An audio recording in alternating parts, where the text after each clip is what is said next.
कीमत में उच्च स्तर का ऋणात्मक सहसंबंध है। ठीक है, तो उच्च स्तर का ऋणात्मक सहसंबंध है। तो आपने देखा कितनी आसानी से आप समझ गए हैं। तो इसे जो है आप, मैं समझता हूं कि बार बार अभ्यास करेंगे, 2-3 बार प्रश्न को अवश्य करें, जिससे कि हम आसानी से इसको हम सीख जाएं। ठीक है नहीं? तो इसमें हम एक सवाल आपको घर के लिए मतलब आप प्रैक्टिस करें, वह यहाँ पर लिख करके दे रहे हैं, जिससे कि आप घर पर बैठ करके उस सवाल को स्वयं करें। तो चलिएगा,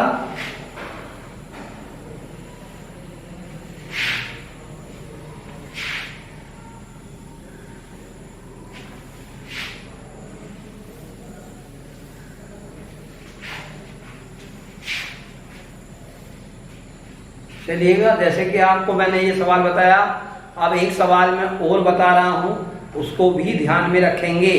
तो देखिएगा, यहां समझने की जरूरत यह है कि यदि क्रम एक जैसे आ जाएं, अभी मैं केवल क्रम डालना सिखाऊंगा आपको, इसमें सवाल नहीं बताऊंगा मैं बिल्कुल भी। जैसे मैं एक उदाहरण ले रहा हूं, कैसे कोटि देंगे। जैसे मान लीजिएगा ये x दिए है वैल्यू, और x वैल्यू में ये दे दिया 48। सवाल कराने से पहले मैं आपकी कोटि सिखा रहा हूं। 40, ये आगे 9, फिर 16, फिर 16, और फिर 65, और फिर 24, फिर 16, और फिर 57। अगर श्रेणी इस तरह से दी गई है तो हम कोटि कैसे डालेंगे ये समझना है। तो देखो, कोटि अगर मैं इसकी निकालता हूं, कोटि x, तो देखिएगा सबसे बड़ी संख्या जैसा कि हम देख पा रहे हैं 65 है, तो इसकी कोटि मैंने 1 दे दी। ध्यान से देखेंगे बिल्कुल, 65 को मैंने 1 दे दिया। उससे छोटी संख्या देखते हैं 57 को कोटि 2 दे दिया। उसे छोटी संख्या को देखते हैं कि फिर दिया है 48, तो कोटि मैंने 3 दे दिया।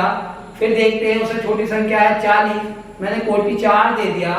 फिर उससे छोटी संख्या है आपकी 33, मैंने कोटि 5 दे दिया। लेकिन अब आप देखिएगा, उससे छोटी संख्या हम देख रहे हैं कि 24 है, मैंने कोटि इसको 6 दे दिया।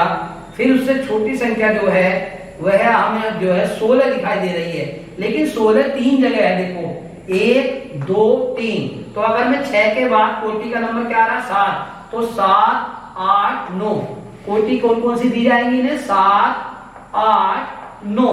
अब मैं क्या करूंगा, इन तीनों को जोड़ दूंगा, 3 से भाग दूंगा, तो 7 8 15, और 15 9 24, 24 बटे 3, 3 8 24, यानी कि सब तीनों 16 को 8 कोटि दी जाएगी।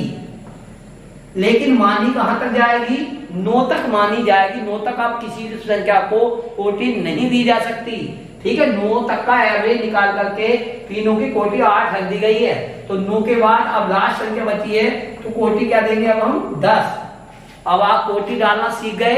अब मैं और एक कोटि डालना सिखाता हूं, एक श्रेणी और ले रहा हूं, जिससे कि आपको सवाल करने से पहले आप कोटि डालना ठीक से आ जाए। तो एक श्रेणी और ले रहे हैं हम, यहां ले रहे हैं हम y। तो देखिएगा 13 13 24 6, 13 13 24 6, 15 4, फिर दिया है 20 9 6, 20 9 6, और फिर दिया है 19। आइए इसकी भी कोटि निर्धारित करना सीख लेते हैं। तो चलिएगा ध्यान में कैसे सीखेंगे।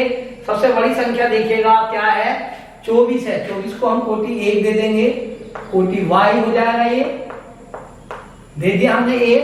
फिर उसके बाद हम देखते हैं उससे छोटी संख्या 20, तो हमने कोटि दे दिया इसको 2। फिर उसके बाद छोटी संख्या है, इसके बाद 19, कोटि दे दिया हमने 3। फिर उससे छोटी संख्या देख लेते हैं क्या दिया गया है। फिर उससे छोटी संख्या दी गई 15, तो उसको कोटि दे देते हैं 4। और फिर आप देख रहे हैं 15 से छोटी जो संख्या आ रही है 13 आ रही है, और 13 2 जगह दी गई है, तो 4 तक हम कोटि दे चुके हैं, तो इसकी 5 और 6 कोटि आ गई। 5 और 6, क्योंकि 2 बार संख्याएं रिपीट हुई हैं तो दोनों कोटियों के कोड डाल दिए, उसका क्या कर देंगे आधा, तो ये हो गया 11/2 यानी कि 5.5। तो इसको भी 5.5 देंगे और इसको भी 5.5 देंगे, कोटि हो गई है। लेकिन हमने यूज कहां तक कर ली कोटि, ये ध्यान रखेंगे। 6 नंबर अब किसी को नहीं देंगे, इससे अगला नंबर देंगे। तो इससे छोटी संख्या हम देख रहे हैं 6 और अभी संख्या बची है 4, फिर ये 9 बची है, तो 9 को अब हम क्या कोटि देंगे 7। 6 तक का एवरेज आ गया है तो कोटि हमने 7 दे दी 9 को। और उसके बाद अब हम देख रहे हैं उससे छोटी संख्या फिर 6 आई है और जो 2 बार रिपीट हुई है, तो 7 कोटि दिए 8 और 1 9, 8 और 9 का आधा कर लेंगे 17/2 यानी कि 8.5 इसे देंगे कोटि, 8.5 इसे देंगे, यानी कि इसको भी 8.5 देंगे और इसको भी 8.5 देंगे। लेकिन 9 तक कोटि यूज हो चुकी हैं तो इससे अगला नंबर देंगे बची हुई संख्या को, तो बची संख्या है 4 और कोटि देंगे उसको 10। तो आपने देखा कि अगर कोई संख्याएं रिपीट हैं तो हम कैसे कोटि दे सकते हैं, ये आपने अभी मैंने आपको सिखाया। और भी मैं ऐसी बहुत सारी संख्याएं हैं जहां पर जो है ऐसे और भी सवाल हो सकते हैं जिनको मैं आपको सिखा सकता हूं। तो ये बात हमें और देख लेते हैं, ऐसी और संख्याएं निश्चित रूप से दी होंगी। तो जहां भी इस तरीके की संख्याएं आती हैं तो आप आसानी से सीख सकते हैं। तो मैं समझता हूं कि आप निश्चित रूप से ये सारी बातें सीख गए होंगे। इस तरीके का हम सवाल नेक्स्ट वीडियो में कराएंगे जिसमें जो है संख्याएं रिपीट हो रही होंगी, किस तरीके से हम सूत्र का इस्तेमाल करेंगे, ये सब कुछ सीखना है इससे नेक्स्ट वीडियो में। तब तक के लिए धन्यवाद।